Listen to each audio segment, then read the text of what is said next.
As the calendar has turned to 2026, one of the bigger talking points in LA is about how DeAndre Ayton has not gotten the ball, and it's something that he's been upset about to the point where Marcus Smart had noticed it and started coaching him through it.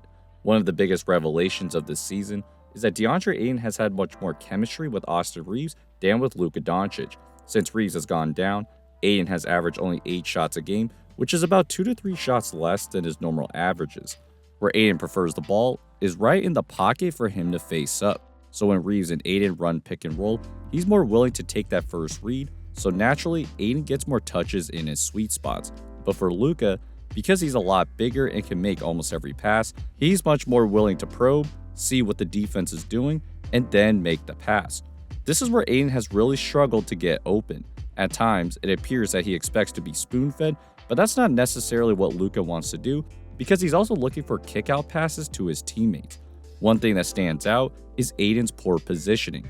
Luka gets doubled here, and yes, Ayton does look wide open, but he's so deep in the paint, which makes this an extremely hard pass, and that's a turnover. Another big thing is the timing.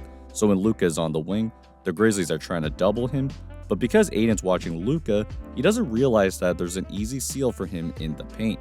Since he waited a few seconds, Luka thinks he's staying, Ayton's finally realizing he should seal, and now both guys just get in each other's way. Now, in fairness to Ayton, there are times where he has been open, but his teammate chooses to shoot it instead, which can then be frustrating. Ayton sets a crushing screen for Luka here, and as he dives to the basket, there is a pretty easy pass, but Luka takes the shot, and Ayton's not too stoked about that.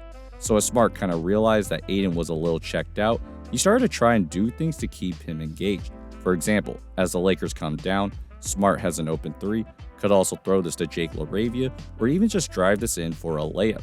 But he throws it up to Ayton, who has a mismatch, and he gets his first basket of the game. Then just a few minutes later, Ayton runs hard down the floor so he can seal on Santi Aldama.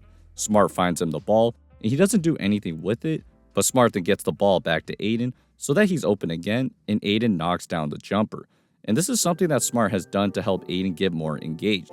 He's either trying to feed him, or he's trying to get him into spots so that he can get the ball.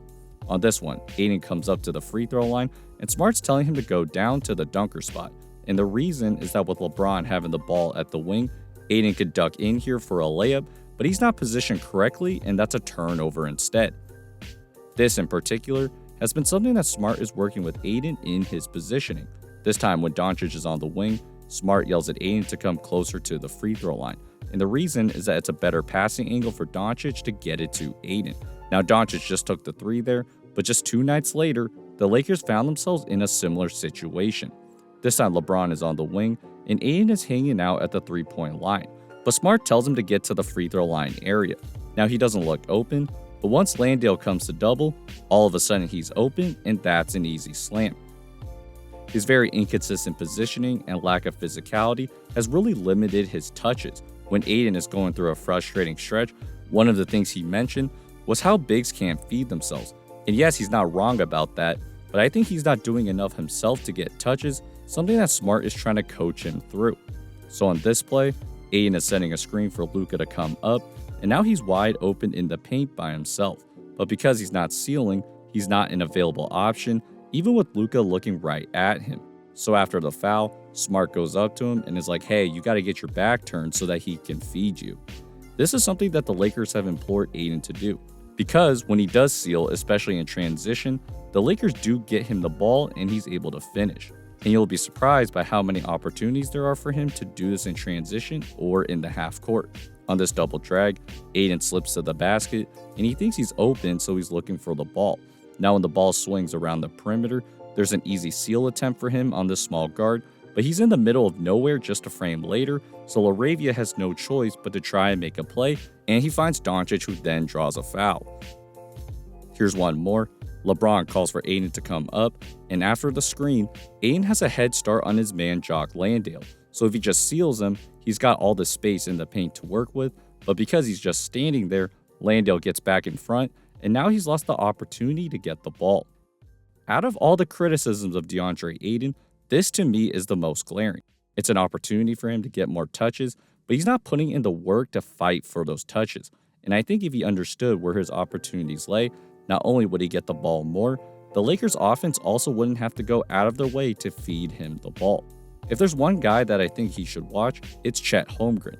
He's not physical just like Ayton, but he does a good job playing off a dominant ball handler. And for him, one that is not known for his passing like Luka is. The thing Chet does really well is switch up his screens. And when he does this, he can actually fool the smartest defenders. So what you may not have noticed here is that Chet's reading Draymond. When he steps up high, Chet knows that he can slip behind him, and all of a sudden, he's wide open at the basket. Then just a few minutes later, now Draymond's in a big drop, so instead of trying to roll to the basket, Chet goes out to the three-point line, and he makes Draymond pay again. So for Ayton, his job is honestly not that difficult. Yes, it is dependent on Luka and LeBron getting him the ball, but there's other areas of his game that he can improve on to get the ball more often. And that starts with being more patient and continuing to work to make Luka and LeBron James' life a little bit easier. Not only would the Lakers just be more successful, he would probably get the ball more often, meaning everyone would be happy. If you guys want some good t-shirts of your favorite players or teams, head over to Planet Euphoria. They have football, baseball, and of course basketball apparel, and you can even get your own custom t-shirt as well. If that interests you, use my code Daniel_Lee to get 25% off your first purchase. Help yourself while helping me as well. For other ways to support, check out my Patreon at patreon.com/DanielLee. We just did a Q&A, and I'll be talking about my thoughts about the trade deadline there. Besides that, hope you guys are having a great day, and I'll see you guys next time. Peace.